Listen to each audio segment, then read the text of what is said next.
498 और dowry act में अब नहीं चलेगा झूठा केस, सुप्रीम कोर्ट का बड़ा फैसला, नया कानून 2025 लीगल अपडेट।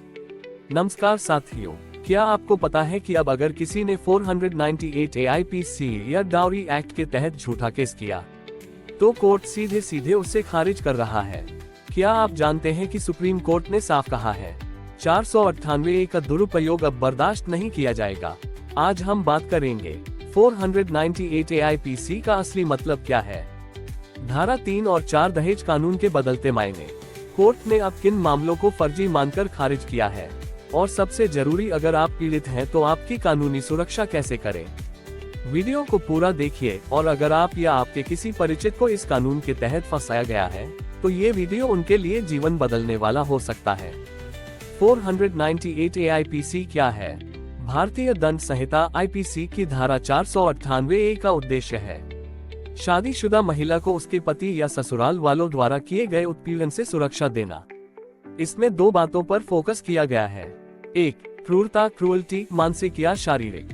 2. दहेज की मांग के लिए किया गया उत्पीड़न। अगर महिला को इतनी प्रताड़ना दी जाए कि वह आत्महत्या के लिए मजबूर हो जाए या उसका जीवन खतरे में पड़े तो वह 498 के अंतर्गत आता है। डाउरी प्रोहिबिशन एक्ट की धारा 3 और 4। 3. दहेज देना और लेना दोनों अपराध हैं, लेकिन अगर कुछ उपहार शादी में स्वेच्छा से दिए जाएं, तो उसे दहेज नहीं माना जाता, बशर्ते कि उसका विवरण लिखा गया हो। 4. अगर किसी ने दहेज की मांग की तो ये एक अपराध है, इसके लिए जेल और जुर्माना दोनों हो सकते हैं। पर कोर्ट अब पूछ रहा है, मांग कब हुई, क्या कोई गवाह था, किसने क्या मांगा? अगर ये सब साबित नहीं हुआ तो केस खारिज। सुप्रीम कोर्ट और हाई कोर्ट के ताजा फैसले। 1. सुप्रीम कोर्ट मई 2025 का फैसला। मामला, एक पति को 498 में 3 साल की सजा हुई थी, लेकिन महिला के आरोपों में कोई तारीख, जगह, गवाह नहीं था। सुप्रीम कोर्ट ने बरी किया। कोर्ट ने कहा 498 का दुरुपयोग हो रहा है, ये कानून पीड़न का हथियार नहीं बनना चाहिए। 2. दिल्ली हाई कोर्ट, फरवरी 2025। पत्नी ने आरोप लगाया, पति ने दहेज मांगा और ताना मारा कि बच्चे क्यों नहीं हुए, लेकिन कोई तारीख, कोई गवाह नहीं था। कोर्ट ने कहा सिर्फ आरोप लगाना काफी नहीं है। 498A और धारा 3/4 में केस तभी बनता है जब स्पष्ट, मजबूत प्रमाण हो। 3. Bombay high court, Nagpur bench, जुलाई 2025। महिला ने पति के पूरे परिवार पर केस किया, बुआ, चाचा, मामा तक को फंसा दिया। कोर्ट ने कहा शादी कोई मजाक नहीं है, छोटे मोटे झगड़े को आपराधिक मामला नहीं बनाया जा सकता। सारे झूठे आरोपियों को बरी कर दिया। सेगमेंट 4, कोर्ट अब किन केसों को फर्जी मानता है? कोई विशेष तारीख नहीं है, आरोप सिर्फ उन्होंने ताना मारा, बुरा बर्ताव किया जैसे शब्दों में है। पूरा ससुराल पक्ष आरोपी है, लेकिन किसी का नाम स्पष्ट नहीं, कोई डॉक्यूमेंट्री प्रूफ, गवाह, मेडिकल रिपोर्ट नहीं। ऐसे सभी केस कोर्ट अब मिसयूज ऑफ लॉ मानकर रिजेक्ट कर रही है। 5. यदि आप झूठे केस में फंसे हो तो क्या करें? स्टेप 1, फर की कॉपी लें और देखें कि आरोप कितने स्पष्ट और सटीक हैं। स्टेप 2, 498 में डायरेक्ट अरेस्ट नहीं हो सकती, सुप्रीम कोर्ट के निर्देश अनुसार।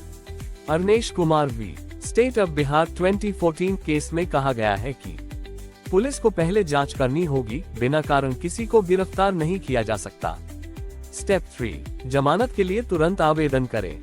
एंटिसिपेटरी बेल, पूर्व जमानत। रेगुलर बेल यदि पहले से गिरफ्तार हैं।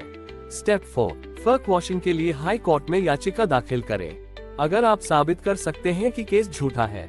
नया कानून BNS 2023 में क्या बदला है? भारतीय दंड संहिता को अब बदल दिया गया है। नया नाम है भारतीय न्याय संहिता 2023 BNS। 498 की जगह अब धारा 85 और 86 आई है, लेकिन भाषा और उद्देश्य वही है। सुप्रीम कोर्ट ने सुझाव दिया है कि सरकार इस नए कानून में झूठे केसों के खिलाफ सख्ती का प्रावधान जोड़े। कानून का उद्देश्य महिलाओं की रक्षा करना है, लेकिन इसका दुरुपयोग किसी निर्दोष व्यक्ति की जिंदगी तबाह कर सकता है। इसलिए न्यायालय अब कह रही है, सिर्फ आरोप नहीं, प्रमाण दो। अगर आप पीड़ित हैं, चुप मत बैठिए, कानून आपके साथ है, पर आपको सही जानकारी और एक्शन लेना होगा। वीडियो पसंद आए तो लाइक करें, ऐसी जानकारी लोगों तक पहुंचाने के लिए शेयर जरूर करें, और हाँ, हमारे चैनल लीगल टॉक ओनली को सब्सक्राइब करना न भूलें, जहां हम लाते हैं कानून की सच्ची जानकारी। बिल्क।